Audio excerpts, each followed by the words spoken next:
If you're approaching a horse to greet them, and they're at a distance, and you're saying, I would like to greet you, then it's 3 huffing breaths, and your cheeks puff, and your mouth is soft, and it's just,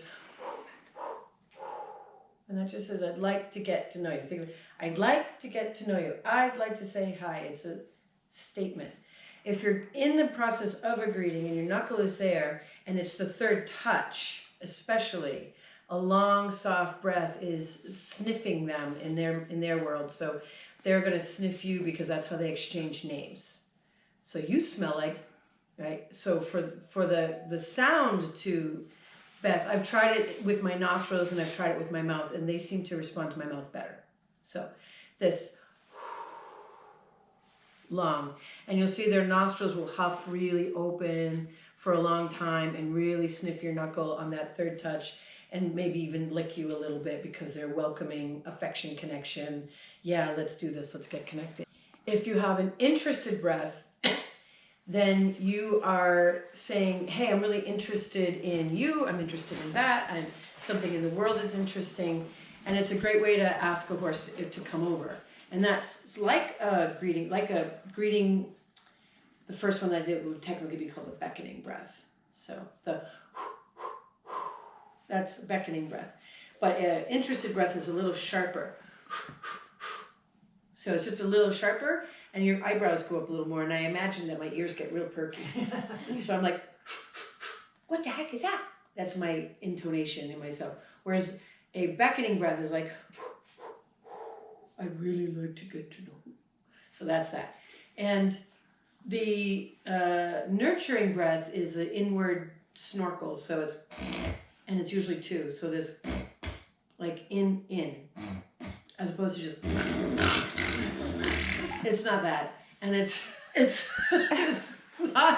not a whole bunch of things, so it's not like, it's not that either, because that's a snort that means alarm. It's really just this quiet, they actually do it here in their throat somewhere. They have a long throat, I don't know what part of their throat they're doing it in, but you'll hear it really quietly, just like that. And so when I make the noise, it's louder because of my sinuses and that. But if that's an important thing for a horse to know about, and they really want to feel nurtured, or they want to share nurturing, or they want to feel nurtured with you, or they're sharing nurturing with you, or they're even doing it with a question mark face with perky ears, are you a nurturer? Or sometimes I'll do nurturing breath at them, and then they'll perk up and be like, really, you're a nurturer? That's, oh, cool, let me come be with you. So relaxed breath is just in, out. That's it, just in, out. I took it in, I let it out. And then shuddering breath is 2 in, 1 out. And so that is like an emotional release breath. So if there's been tension, if there was a lot of boogeymen, if something was difficult and we need to let that go, then or the horse has gotten emotionally stuck, they're on the cross ties or something, and they've been like this the whole time, and you're trying to say, hey, you don't have to feel so emotional about this event, just we'll release it. And it's a similar breath that we make after a good cry, so it has a similar, I think, nervous system effect. Then we have sentry breath, which is alarm, so, and it's from the belly up, like that. And there's an alarm body posture, there's an X posture with it, there's a stare away at whatever the boogeyman is, wherever they looked. And the alarm is to say, I see it and I'm on it. I'm on it. There's a boogeyman over there and I'm gonna get it. So the sentry breath is like the upper level of saying to the horse, yeah, there could be a boogeyman over there. You can do a look, which is called scan the horizon, that doesn't have a sentry breath in it. That's like less than. So the scan the horizon is like, what's that? And sentry is like, what's that? So that's the difference in their intention. After sentry breath, you have to do a relaxed or shuddering breath, or it's not complete. So if you just go, what's that? It's not the same as going, what's that? Nothing. Okay, so it has to have the other side of it.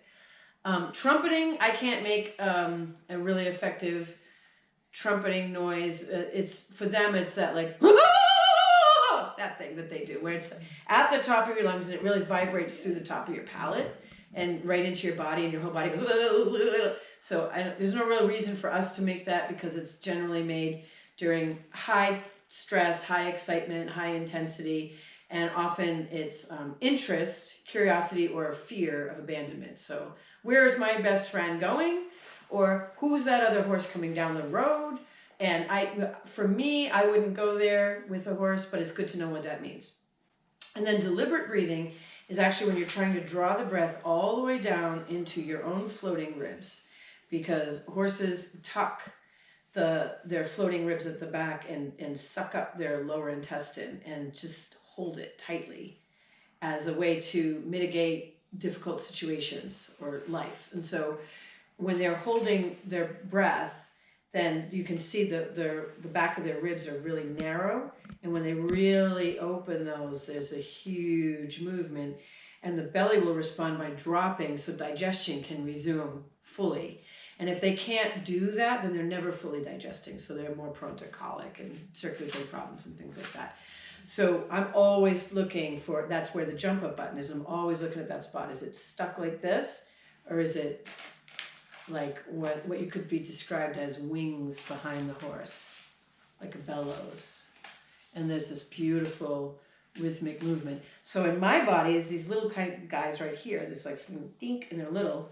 But if I can bring the breath here, sideways,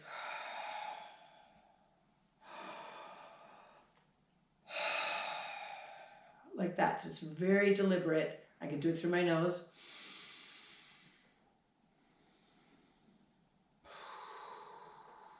And I'll do that really purposefully with them, usually set of 3, and then kind of pause.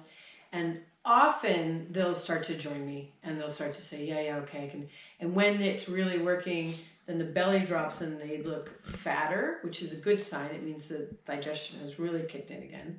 And they'll get shorter, because that resetting of these ribs is one of the key indicators. I'm sure there's vagal theory about this. There's one of the key indicators that their skeleton has started to reset and drop back down. Because when they're in a adrenalized, intense state, the skeleton all rolls up, shifts up. Soft palate closes, these rotate up. They become a running machine. And when they're back into digestion, rest, and repair, that whole thing resets like this, and it all drops down.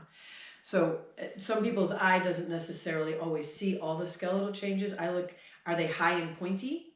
So if they look high and pointy everywhere, then that skeleton is up. If they look soft, round, and pregnant, then that skeleton is down. So that's, I'm looking also for the base of the throat to drop down, which means this has dropped, because they can be in a low posture, but this is still up, which means there's a reserve. I'm eating my hay, but this is still up.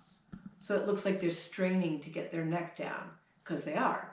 So this is the last piece. So even if they're low and they're eating their hay, but their chest is bracy, then there's still some adrenaline and there's still some stress hormone going on. So those are all the reasons why I do deliberate breathing, because if I do deliberate breathing for an afternoon with a horse, he's gonna drop everything. And that's what the real horse looks like. And that's what I want my eye trained to see. That's the deepest O posture. That's a horse returning to zero. They've homeostasis, all these wonderful words. So deliberate breathing is like the healing balm for everything. So that's that. And then there's a ton of little cute noises that I didn't write about, and sounds. And there's like, when they do one nostril more than the other,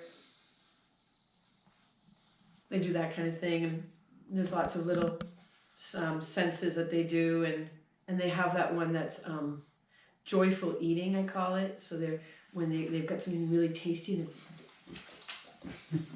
and they make kind of like it's really cute. So you can mirror any of the peaceful noises that you hear them doing when they're in a peaceful state. If you can figure out a way to sound like that, then they're like, oh, really, you too? It's great. Back at you. So the basic breaths are just about key points in the horse's communication that we need to pay attention to. There's probably 200 breaths. Like, this is just the surface. But these are the ones that it could get us in trouble if we don't pay attention to them. And the deliberate breathing is the one that really puts your horse back to zero. So that's it. Breath messages.